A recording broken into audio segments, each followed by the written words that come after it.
Camera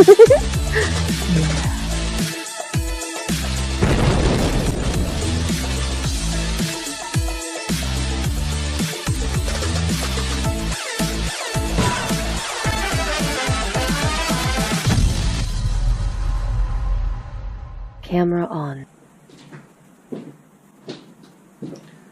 Hi guys, I thought I'd do a quick video on the Velocifero Mini Mad electric scooter. Now, I've been wanting one of these for ages, but there's just no information out there, not on this particular model anyway. There was one video from a guy on YouTube, which is the only English one I found, which kind of gave me enough information to go out and purchase it. And by that I mean, I was watching him ride it and I thought, yeah, he looks 5'10" and he fits on it. Because that was my worry, I'm 6'1", and I thought, is it going to be big enough for what I need anyway? But I needed a little bit more information than that. I wanted to know how wide the deck was, can I put this on it, can I put that on it, the seat tube, how thick is it, could I put a suspension seat post on, all those kind of things.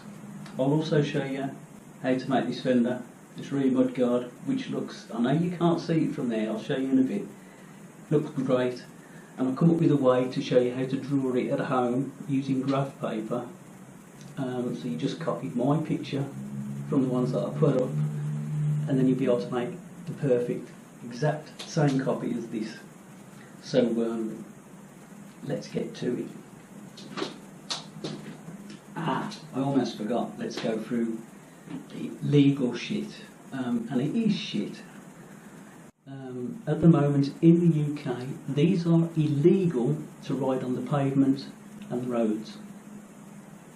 That being said, thousands upon thousands of people commute in London each day to and from work on electric scooters, electric bicycles and electric skateboards. At the end of the day, it comes down to the common sense. If you are stopped, it comes down to the common sense of a police officer. If you're riding at 5 or 6 miles per hour on the pavement in a heavily populated area, they'll look at you and think, yeah, he's being considerate towards others, he's riding it just like a mobility scooter.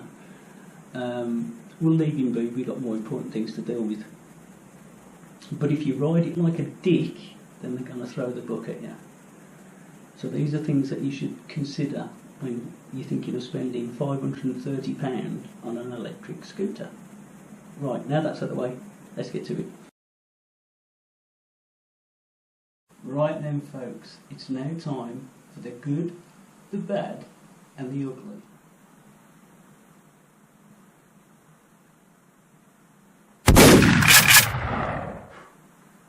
Right guys, I've gone into mobile camera mode, so excuse the shakiness.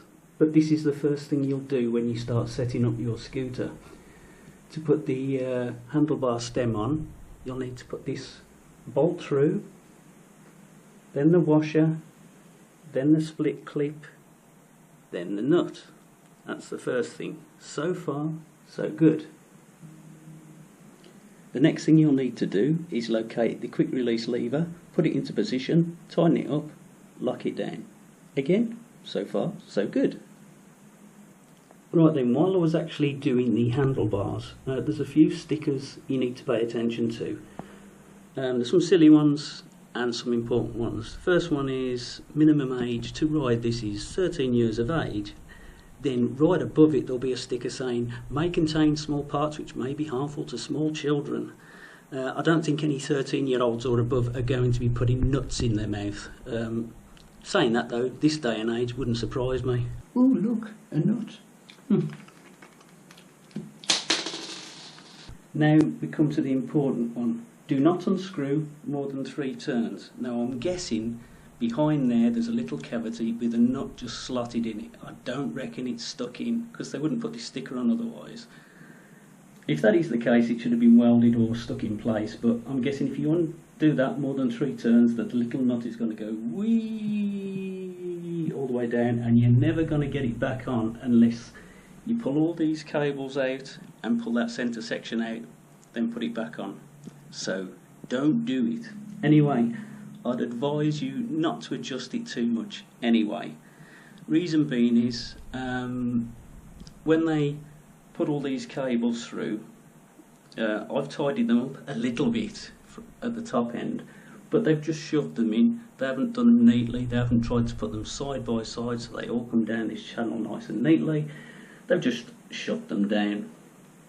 The downside of that is when you undo this a little bit and try to raise this section up to adjust your ride height, you can feel the wires pulling. When you push it down you can feel it touch the wires. When you pull it up you can feel them pulling taut. I've got an adjustment from 37 to just under 39 inches to the top of there. So that's another guideline for you, 37 to 39. Right then, I found another issue as I was about to put the seat on. As you can see here, my deck is way over this side. So whoever drilled these holes and put these bolts through must have done it with their big toe, because that is absolutely shocking. As a result, in there you can see the bracket that the seat stem goes into, that clips in and locks in place. That is way off. That is terrible. Now I can spring it across.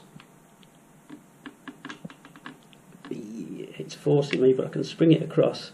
Now it's still going to catch on there. It's not going to go over it. And it does need to go down. The reason being is if you look underneath, you'll see rubber bongs. Now the deck is supposed to sit on there, but mine won't sit down because it's catching on that edge. So something else I've got to do. I mean, I can just file this out a little bit, tweak it over, and I should be okay. But you know, that's pretty shocking. But after all, it is made in. Enough said. On to the next. Right then, I'll just show you how the seat goes in. If you look on the seat here, you can see these two nipples either side, this little rod. Slot that down and just turn it. That's it. It doesn't lock into place. If you was to sit on the seat and turn to the side, it will do that. So in effect it could come out if you was to, if it's stuck to your arse, if you shit yourself in, stuck to your arse and you jumped up, then you could effectively pull it out. But you know, I'd like to have seen some sort of locking mechanism on there, you know, something like a button on the stem that you could just press so it would latch down and hold it in place, which would be a lot better. But it is what it is. It's not really going to come out, to be honest. It's worrying over nothing. So that's the seat. Right, next is the battery tray. Now when I first ever lifted up the deck, the first thing I noticed was this side of the battery was much higher than this side. It was more or less at the height of these rubber bungs, and I thought, what the hell's going on there? So I took out the battery and had a look inside. Right then, so now the battery's removed, you can see the tray that it sits on beneath. Now this tray is held in by two self-tapping screws, so there's no nuts behind it to worry about. You can just take those straight out. In this corner there's a rubber bung, and in this corner there's a rubber bung. It's not screwed down this end, it's not meant to be. Now what these bungs are supposed to do, they're supposed to sit flat on the base of the scooter, allowing a gap for the wires to run freely underneath, so when you put the weight of the battery on top, it can't do the wiring any harm. But whoever put this plate in rested it on top of the wires, which is why my battery was higher. So I had to remove this plate and take it out and try and tidy it up. After removing the plate and seeing the horror and the mess of the wiring underneath, I mean, you'd have thought they would have routed all the cables nice and neatly side by side, which would give it a lower profile, making it easier for the plate to go down, giving the wiring lots of space underneath, making it easier to work on. But no, they do. I don't think if you gave it to a 2-year-old kid that it could be any worse than what it is. Now it gets better. Inside all the wiring were these. Now you guys at Velocifero are going to recognise these. These are the little fuckers that you couldn't be asked to fish out from inside there when you was putting these on. The ones that you dropped from here when you was putting the nuts on. Shocking. What makes it worse, the sheathing on the wires, on this particular one, the green one, that wasn't even covering the contacts. It was halfway down the wire. I had to move it up and cover the contacts. If these would have touched it, could have shorted everything. Absolutely shocking. Wiring is terrible. Right. Mine also came with some free scratches. If you look at this one here, that's a nice deep gouge in the motor hub. Absolutely shocking, considering this is brand new. You know, I've not even ridden the damn thing yet. Right, one last thing to show you. When you drop your handles when transporting it in your car or whatever, you'll notice this little grub screw. Now what this is for is when you lift your bars up and lock them in place, if there's any rattle, you just wind these in or out to get your bars perfect so there's no play. Now it does the job, but it's not brilliant. Ideally it would have been better to have a grub screw with a round end on, with a knurled end, so when you raised your bars up and locked them in place, you could then roll it and adjust it so it tightened it. Because in the toolkit they give you quite a few little Allen keys to do your main jobs. The only one they don't give you is one that fits this. Crazy. Anyway, thought I'd show you that. That's a good little tip. Another little thing to do is put a cable tie on there, because when you're turning like that, this wire would catch on there. So if you put a little cable tie there, you should be good to go.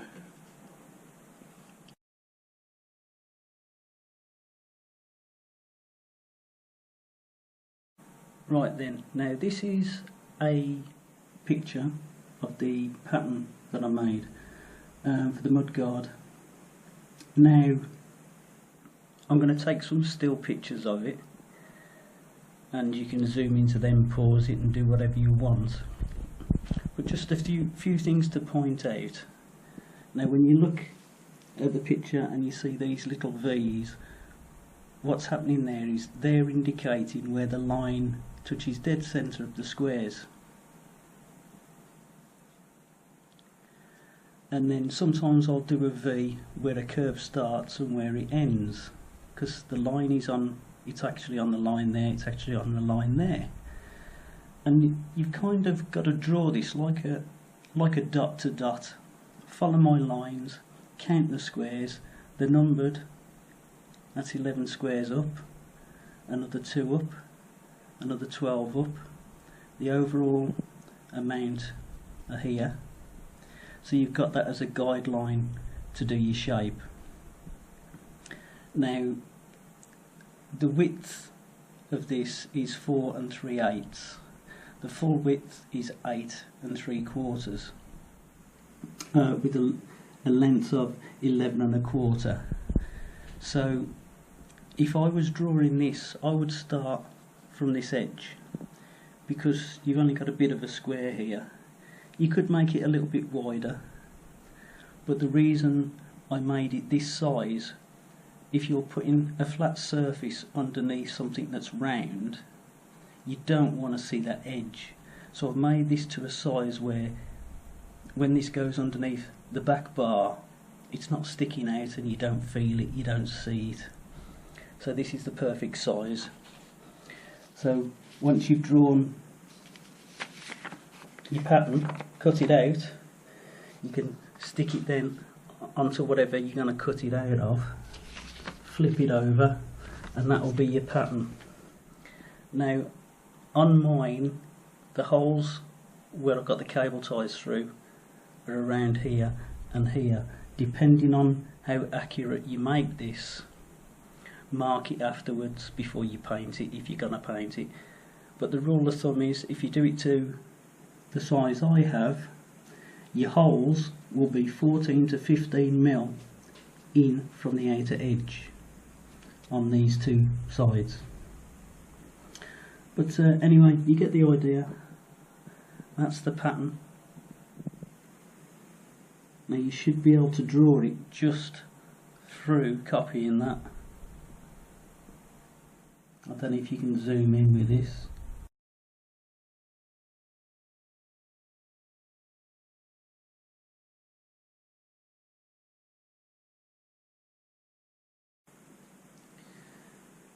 So that was my first impressions of the Velocifero Mini Mad. I kind of feel a bit meh. I mean, I like the look of it. I think it looks great. It feels reasonably strong. The build quality, how the internals are done and things like that, pretty poor. I mean, the deck looks alright from a distance, but it's quite rough. You know, the funny thing is that when I actually ordered this, I said to the guy I was buying it off, who I won't reveal just yet, I said, now I'm not really good with faults or scratches, so can you check the scooter before you send it out to me? And I never heard anything back. The next thing I know, it had been posted, and then I received something in this kind of state. Now, some things I can live with, you know, like scratches. They're going to get scratches, but should we have to accept them from brand new? No. You know, that's pretty poor. I mean, I'm pretty good with my hands, so I can correct a lot of the things. I can straighten the deck. I'm not going to touch the wiring, that's a mess. I think if you even fart on that, something's going to go wrong with it. So you're best to leave that be.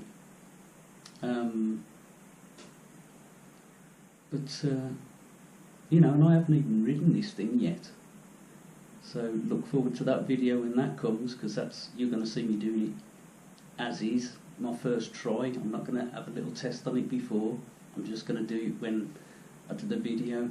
So whenever I go flying next, because I build these things and I go fly, and that's why I got this, partly as a mobility scooter, because after walking for about 2 or 3 miles, my ankles really swell up.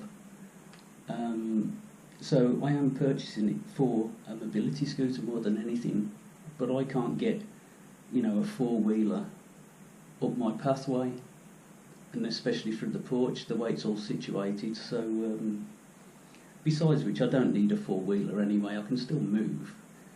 I just need a helping hand now and then. So that's why I got this. And to get something that looks like this from new is a little bit disappointing. But I'm sure the riding side of it's going to be fun. I just hope everything else works right. But you'll see that firsthand when I do the video. So don't forget to like and subscribe to see the next video, because it will be in as much detail as this. And the only reason I did this was because when I was looking for all this information, there wasn't anything there. So I'll do it again for you guys when I do the ride video. I'll go in depth. I'll try it on wet grass. I'll try it on mud. I'll try it on the roadways. I'll see how quick it breaks. I'll do all that kind of thing. So give us a like, give us a subscribe, and you'll see it. Take it easy, guys. Ciao. Thanks for watching.